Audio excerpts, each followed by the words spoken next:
Lalu kita akan melakukan uji coba secara daring dengan pengawas pada tanggal 14 Oktober tahun 2022. Nah, seluruh peserta harus ikut dalam uji coba tersebut. Untuk persiapan UP oleh LPTK tanggal 10 sampai dengan 13 Oktober. Dalam portofolio UKM PPG ini, kumpulan bukti yang menunjukkan bahwa mahasiswa yang pertama telah melakukan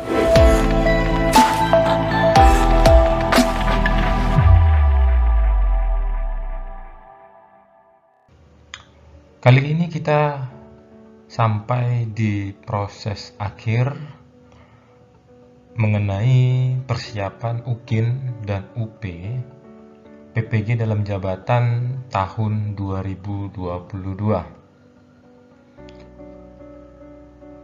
Sebelumnya kita sudah melewati langkah-langkah dari langkah yang pertama sampai dengan langkah yang ke-9, refleksi akhir dan rencana tindak lanjut, dan pada akhirnya kita menuju kepada UKM PPG ataupun UKIN dan UP.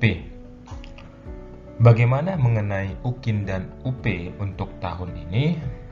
Langsung saja kita ke pembahasannya.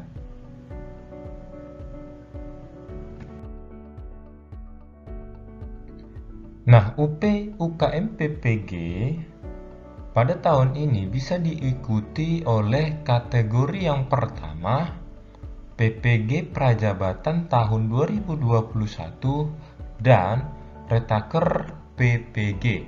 Oke.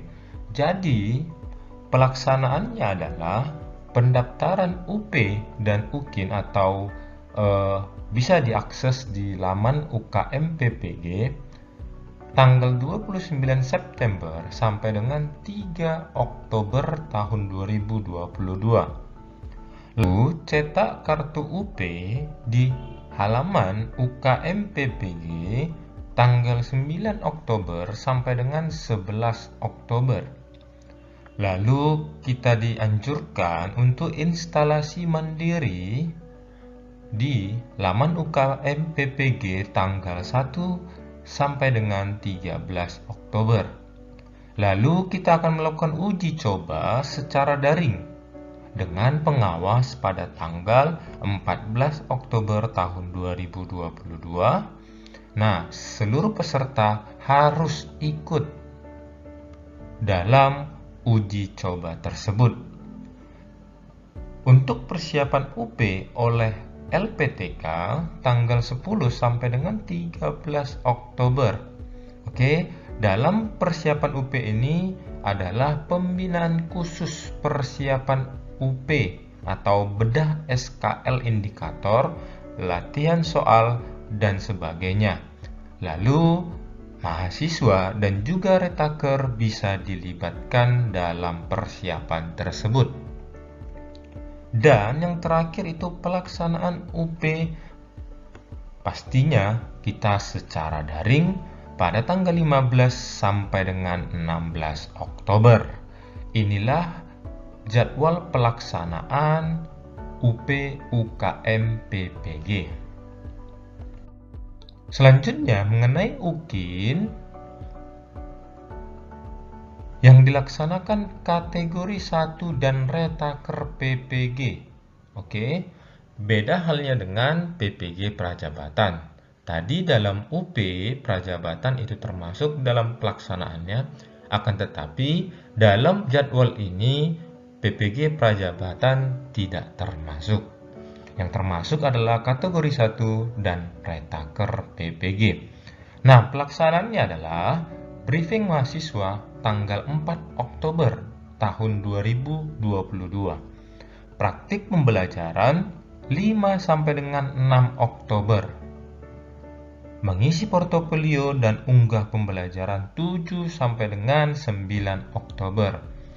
Lalu dalam kedua pelaksanaan ini, LPTK perlu mengawal praktik dan unggah portofolio dan link video.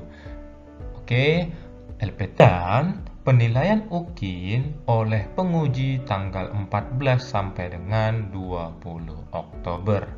Nah, ini juga LPTK perlu mengawal dosen dan guru dalam penilaian. Sebaiknya per hari 4 orang atau 4 mahasiswa. Oke, inilah jadwal mengenai pelaksanaan UKIN. Kita melakukan praktik pembelajaran tanggal 5 sampai dengan 6 Oktober, lalu mengisi portofolio tanggal 7 sampai dengan 9 Oktober, dan jangan lupa kita unggah. Lalu pertanyaannya di sini adalah apa yang termasuk di dalam portofolio ini? Nanti kita jelaskan di slide berikutnya. Berbicara mengenai UKIN, pada tahun ini komponen UKIN mengacu pada 7CP. Oke, 7CP yang di dalamnya ada rencana pembelajaran atau RPP, praktik pembelajaran atau PP, lalu portofolio. Nah, untuk RPP dan praktik pembelajaran ini bobotnya 6 dan dilaksanakan upload link. Oke, jadi untuk RPP dan praktik pembelajaran itu bobotnya lebih besar daripada portofolio. Dengan cara kita mengupload link. Oke, lalu untuk portofolio itu bobotnya 1. Intinya di sini adalah komponen UKIN mengacu pada 7CP, RPP dan praktik pembelajaran bobotnya 6, portofolio bobotnya 1, dan semuanya dinilai oleh 1 guru dan 1 dosen yang memiliki NRP. Oke, jadi ini mengenai komponen UKIN. Nah, instrumen UKIN pembelajaran yang pertama tadi adalah RPP. RPP ini mengacu kepada 19 item. Lalu, apa saja yang 19 item ini? Nah, yang pertama mengenai tujuan indikator. Terdiri 8 CP. Yang pertama, penjabaran KI dan KD pada indikator, kesesuaian indikator, peringkat atau level rumusan aspek sikap, aspek pengetahuan, aspek keterampilan, keterukuran rumusan indikator, apakah tujuan pembelajaran mengandung ABCD atau Audience Behavior Condition dan Degree, lalu apakah tujuannya sudah termasuk HOTS atau 4C. Nah, itu mengenai tujuan indikator yang terdiri dari 8 CP. Nah, langkah pembelajarannya terdiri 8 CP juga. Yang pertama, sesuai materi ajar dengan KD lalu berbasis TIPEK. Kemampuan menjabarkan lingkup materi secara benar, logis, terpadu, dan saling terkait. Penyajian sumber belajar berbasis hasil penelitian, pengaitan materi dengan kehidupan nyata, kesesuaian strategi dengan model, kesesuaian antara alat bantu dengan model dan tujuan pembelajaran. Dan selanjutnya, penilaian mengandung 3 CP, yaitu keberadaan penilaian untuk menggali atau mengetahui kemampuan awal siswa, keberadaan penilaian untuk mengetahui kualitas proses pembelajaran, kelengkapan instrumen penilaian hasil belajar yang meliputi pengetahuan, keterampilan, dan sikap. Nah, ini kita mengenai instrumen UKIN praktik pembelajaran. Sebelumnya itu instrumen mengenai RPP kita yang terdiri dari 19 CP. Nah, untuk UKIN praktik pembelajaran ini merupakan praktik pembelajaran kita dan direkam atau divideokan, dan bisa juga diedit. Pastinya di dalamnya ada pendahuluan. Dalam pendahuluan ini, apakah guru mengkondisikan kelas, memotivasi siswa, melakukan apersepsi, menyampaikan tujuan pembelajaran atau indikator ketercapaian kompetensi, menyampaikan pentingnya kompetensi yang akan dicapai, menyampaikan garis besar kegiatan pembelajaran, mengecek atau memeriksa kemampuan awal siswa. Lalu, di dalam kegiatan inti, apakah guru menunjukkan pemahaman materi secara benar, mendemonstrasikan keterampilan secara benar? Apakah guru menunjukkan perilaku positif, menyajikan materi secara berurutan, menyajikan materi secara terpadu, menunjukkan relevansi, menggunakan tipek, lalu sesuai dengan sintak-sintak model pembelajaran, dan guru melakukan assessment for learning atau assessment as learning. Nah, di dalam penutup, apakah guru menyimpulkan hasil pembelajaran, melakukan evaluasi hasil belajar, melakukan refleksi, dan memberikan tugas tindak lanjut setelah kegiatan pembelajaran. Bukan hanya mengenai kegiatan inti, pendahuluan dan penutup, akan tetapi dari kepribadian guru. Apakah memesona? Artinya menampilkan wajah yang ceria, memberikan perhatian pada siswa, keserasian berbusana, menginspirasi atau memotivasi peserta didik. Lalu, apakah guru berwibawa, yang artinya bertutur kata yang santun, berperilaku yang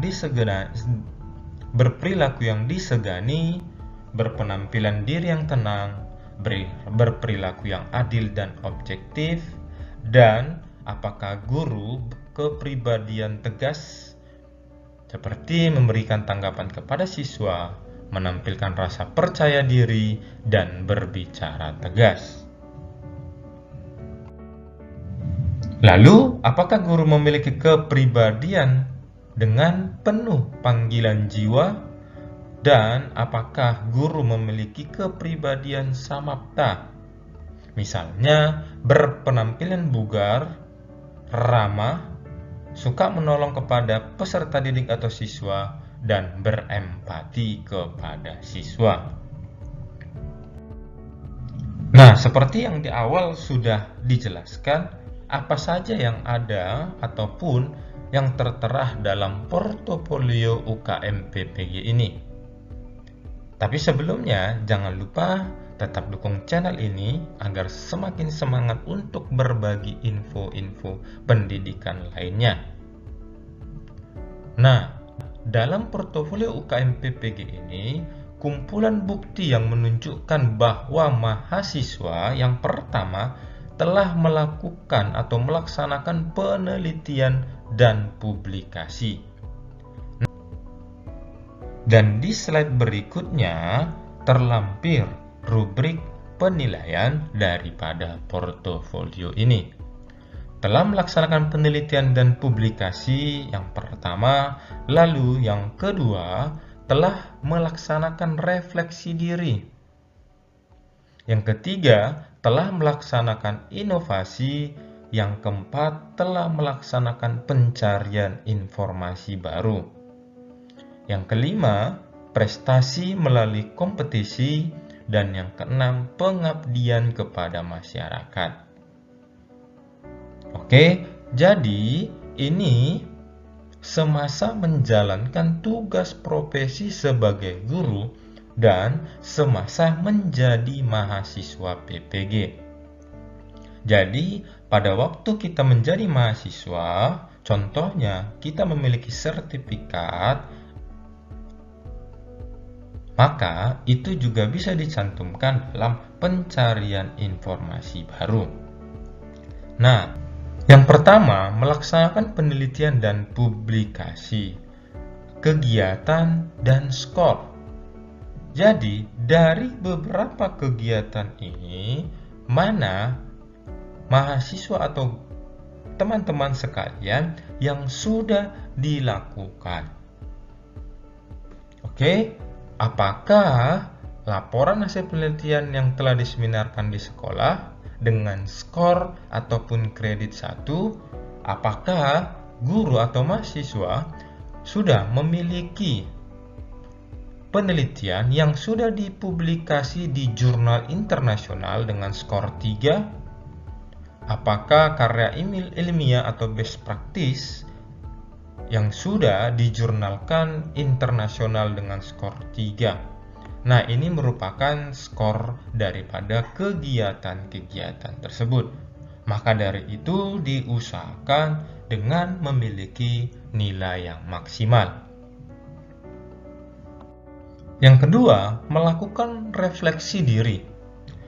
Refleksi diri ini terkait dengan kegiatan pengembangan diri, pelaksanaan penelitian, karya inovasi yang telah dilakukan dan dimanfaatkan untuk perbaikan.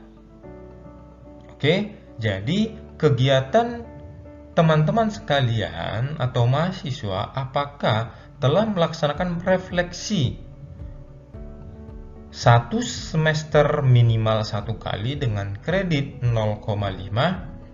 Apakah melaksanakan refleksi pelaksanaan penelitian atau refleksi pengembangan karya inovasi dengan skor kredit 0,5?